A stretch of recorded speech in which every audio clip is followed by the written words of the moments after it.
शरद पवार उद्या सातारा दौऱ्यावर रयत शिक्षण संस्थेच्या कार्यक्रमांसाठी दौरा, रयत शिक्षण संस्थेच्या कार्यकारिणीची घेणार बैठक।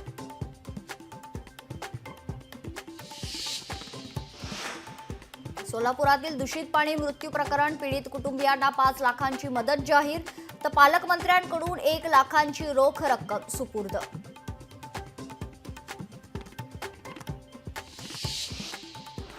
नंदुरबार जिल्ह्यात तुरीची आवक वाढली, तूर डाळ खरेदीपेक्षा अख्खा तूर खरेदीला नागरिकांची पसंती, तुरीला प्रति क्विंटल 6300 ते 6600 रुपये भाव।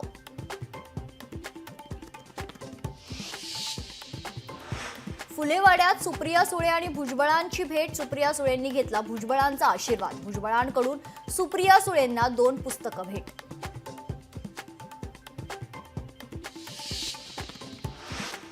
गायक सुरेश वाडकरांवर नियमभंगाचा ठपका, आंतरराष्ट्रीय शाळेला विनापरवानगी जागा, तर जुहूतील गुरुकुल संकुलात अटी व शर्तींचा भंग।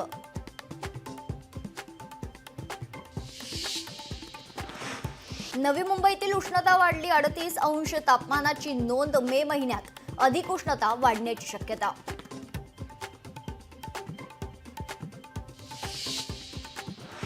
नाशिकमध्ये उन्हाचा पारा 40शी पार, भाजीपाल्यांचे दर गगनाला भिडलेत, तर भाजीपाल्यात 10 ते 15% वाढ।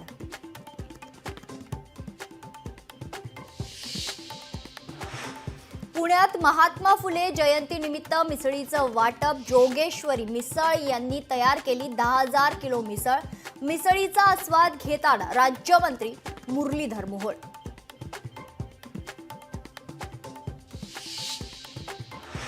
येवल्याच्या अनेक भागात पाणी टंचाई, टंचाईग्रस्त गावांना पाणी पुरवठा करण्यासाठी जिल्हाधिकाऱ्यांनी टँकर केले मंजूर।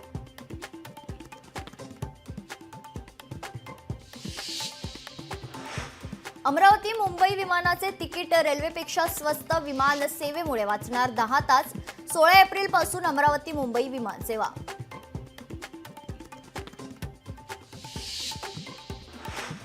आदिवासी विकास मंत्री अशोक उईके घेणार आई वर्सुबाईचं दर्शन, वर्सुबाई देवस्थान आदिवासींचं श्रद्धास्थान आहे, मंदिराचा जीर्णोद्धार उईकेंच्या हाती।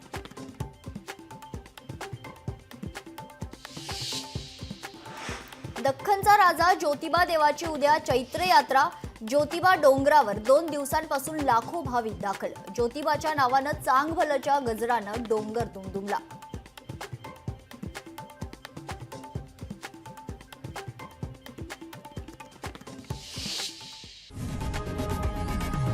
लोकशाही मराठी ऐका, पहा, जागरूक रहा।